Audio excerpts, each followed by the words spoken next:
Jamais sans la grâce, une dévotion matinale qui vous connecte à la pensée de Dieu et vous donne la provision du ciel au quotidien.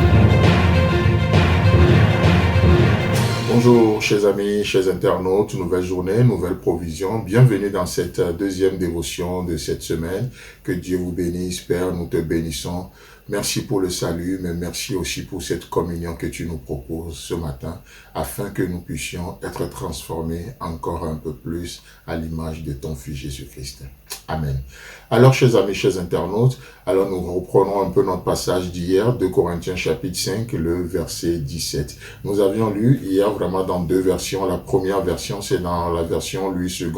Si quelqu'un est en Christ, il est devenu une nouvelle créature.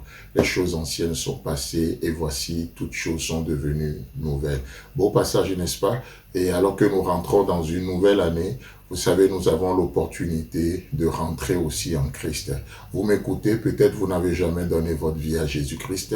Pourquoi ne pas faire ce pas aujourd'hui? Tout n'est pas juste de rentrer dans une nouvelle année, mais tout est aussi de rentrer dans une nouvelle famille, la famille de Dieu. Et une fois que nous rentrons dans cette nouvelle famille, la famille de Dieu, tout n'est pas juste que d'être des observateurs passifs, mais dans cette famille, Dieu nous appelle aussi à rentrer dans une communion avec lui. Et c'est extraordinaire, c'est ce que la version Parole vivante nous dit clairement. 2 Corinthiens chapitre 5, le verset 17, dans la version Parole vivante, là il est écrit, si quelqu'un entre en communion vivante avec le Christ, il devient un homme nouveau.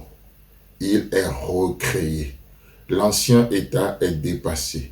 Ce qu'il était autrefois a disparu. La nouvelle création a déjà commencé. Waouh! C'est pas beau ça? C'est déjà merveilleux. Mais nous avons le temps d'aller étape par étape, vous inquiétez pas, si quelqu'un entre en communion vivante avec le Christ. Et comme on le voyait hier, c'est pas juste une communion positionnelle, parce que beaucoup se contentent juste de leur position en Christ aujourd'hui. Et vous savez, lorsque vous vous contentez que de ça, alors c'est des chrétiens en crise, vous savez, parce que ce contentement que nous avons, que nous vivons en Jésus-Christ, doit amener une forme de mécontentement dans notre vie, une forme de mécontentement vis-à-vis de la médiocrité, une forme de mécontentement vis-à-vis de la passivité, une forme de mécontentement vis-à-vis de tout ce qui n'est pas de Dieu dans nos vies, tout ce qui nous retient captifs. Voyez-vous? Donc, si je vis vraiment dans le vrai contentement en Jésus-Christ, ça doit m'amener à détester, à haïr certaines choses dans ma vie, tout comme ce qu'on vient de citer là. Voyez-vous? Donc, le contentement en Jésus-Christ n'est pas synonyme de la passivité. Le contentement en Jésus-Christ n'est pas synonyme de la médiocrité. Le contentement en Jésus-Christ n'est pas juste de vivre dans la bassesse, mais c'est vivre aussi, désirer l'excellence. N'est-ce pas ce que l'apôtre Paul nous dira? Que pour lui, rien ne vaut l'excellence de la connaissance de Jésus-Christ. Et pour atteindre cet objectif, il était capable de tout abandonner, de regarder les autres choses sur la terre comme étant de la boue. Voyez-vous? Donc, la communion vivante aujourd'hui nous amène à désirer l'excellence. La communion vivante avec Dieu aujourd'hui nous amène à refuser le statu quo dans nos vies. La communion vivante avec Dieu, avec Jésus-Christ aujourd'hui, nous amène à élargir l'espace de notre tente pour que le roi de gloire puisse enfin et toujours continuellement faire son entrée. Parce que Dieu désire, l'Éternel désire entrer dans tout ce que vous allez vivre encore aujourd'hui. Vous n'êtes pas seul, ne menez pas une vie de solitaire. Non, nous sommes appelés à mener une vie de solidarité, pas de solitude, mais de solidarité avec Dieu, avec sa pensée, avec son cœur. Et c'est comme ça aussi que nous devenons vivants également.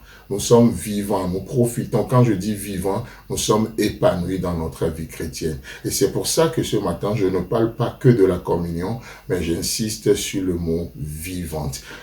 Vivante. Si quelqu'un entre en communion vivante, il n'est pas dit si quelqu'un rentre dans une religion. Non, la religion n'est pas vivante. La religion rend les choses figées dans vos vies. La religion, c'est ce principe-là qui nous amène à taire les vérités, à cacher des vérités pour préserver des idéologies. Mais la communion avec Jésus-Christ nous amène à expérimenter d'autres choses, elle nous amène de gloire en gloire, nous amène à élargir l'espace de notre temps, à prendre des risques si quelqu'un entre en communion vivante avec le Christ, il devient un homme nouveau. Ce matin, qui êtes-vous? Nouveau ou ancien? Que Dieu vous bénisse. Si vous avez aimé cette émission, parlez-en à vos amis. Parlez-leur du message de la grâce et de ce qu'il fait dans vos vies. Pour un sujet de prière, une question ou pour devenir partenaire, contactez-nous au 00229 94 75 80 20. Que Dieu vous bénisse et à la prochaine. En attendant, pensez avec Dieu.